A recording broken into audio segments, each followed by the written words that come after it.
I'll flip over to Alabama softball. Yeah. Comes out there the number 1 national seed, and we've talked about softball in this conference. We talked about it Oklahoma with Holden Cruzmarker. We've talked about Arkansas with Courtney Mims. Now that the bracket is now set, we know the 64 teams that are in. We spent some time with the one that's in today, in South Alabama, before they leave for Baton Rouge for LSU. I think I'm a little sunburned after being out there today. We'll have that story tonight on WKRG. Yeah. But this Bama softball team, looking good. Looking very, very good. And despite all the things we talked about with Oklahoma, Bama ends up number 1.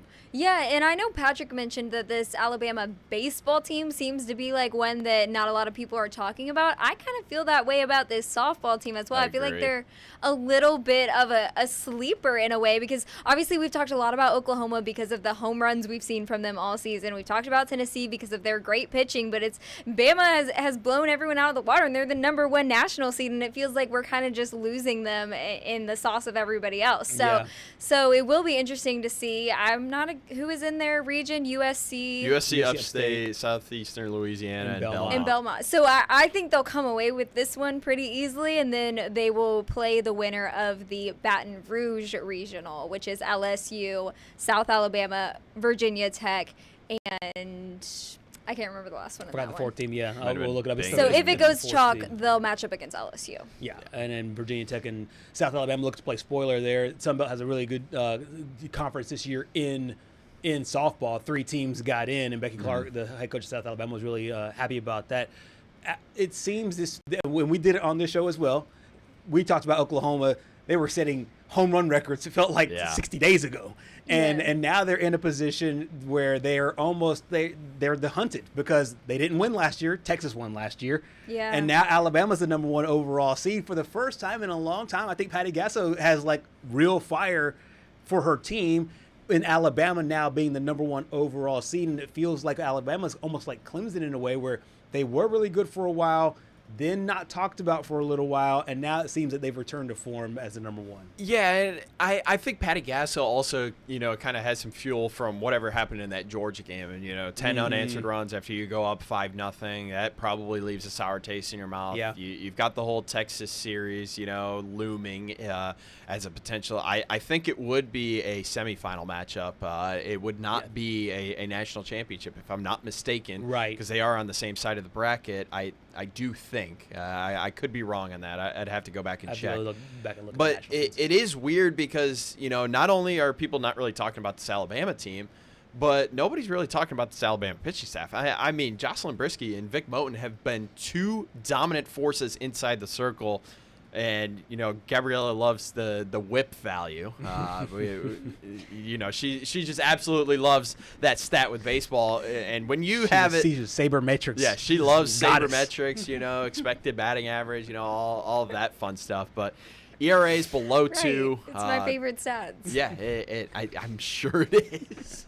But Jocelyn Brisky has been the number 1 pitcher for this team as of late. I would not be shocked. I would honestly not be shocked if, she gets a day off on Friday and Vic Moten, the Daphne, Alabama native, gets the start against, I believe it is USC Upstate. I think that would be a great opportunity, not only to get Jocelyn some rest, but Vic some meaningful innings, in a crunch time situation. Yeah, Patrick Murphy did a good job, obviously, with her. She's from an area, we were from the Gulf Coast. She's right from Daphne, which is right down the road, and there was a pitcher from Fairhope who plays in South Alabama. Those were 1-2. They were coming up in high school.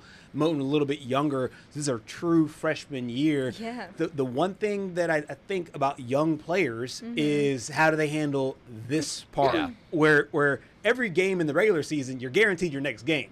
Here, you lose 2, you're done. There are no guarantees, even as the number 1 overall seed. I'm really interested to see how young players, not just in softball, but especially on a position like pitcher, how they handle this big stage. Yeah, for sure. And I remember I actually traveled with Auburn softball in last regionals, and this just reminded me of a very similar situation for them. They had a really young team and young players that stepped up all season long, but then when it came to the regional, they didn't have enough in them to to come out with a win when it came to the regional. And I almost have like an experience in my own sense with something like this. It wasn't my freshman year, it was my sophomore year. We were on our run to the state tournament. Right. And I got thrown into a game against the team that just knocked us out the year before that went on to win states. And I threw 2 perfect innings against this team, and that was my first little, like, okay, you know, I could do this in a pressure situation because these guys just ended our season last year. And then I come out, we had already won our sectionals, is what we do up in New York. So the regional qualifier, my coach is like, all right, you're pitching this game. Meanwhile, we could have gone with our number 2, who had much more experience. He was a senior. He had thrown more innings. We eventually did go to him. But I got the start in that situation, and I feel like it did help me, you know, later in my career going up against, you know, some big-time opponents because it slows the game down. Right. And I feel like, you know, if Patrick Murphy puts Vic in, even though it is USC Upstate and you should win that game, like how we were going up against a team that we should have beaten in that regional qualifier, and we did, it just gets you more innings, more reps, makes you more acclimated with what this type of year is like. Right. So that way it pays dividends, you know, maybe next year, maybe the year after, or maybe even your senior year. Yeah, I agree with that. I think with young players, the sooner that you can get them into pressurized situations, the sooner you can get into those bigger moments, and they have success, now they have proof of concept. Now, hey, I can go out and do it in a big-time tournament. She was trying to win a high school state championship last year. She's trying to win a national championship this year with 63 other teams bidding to do the exact same thing.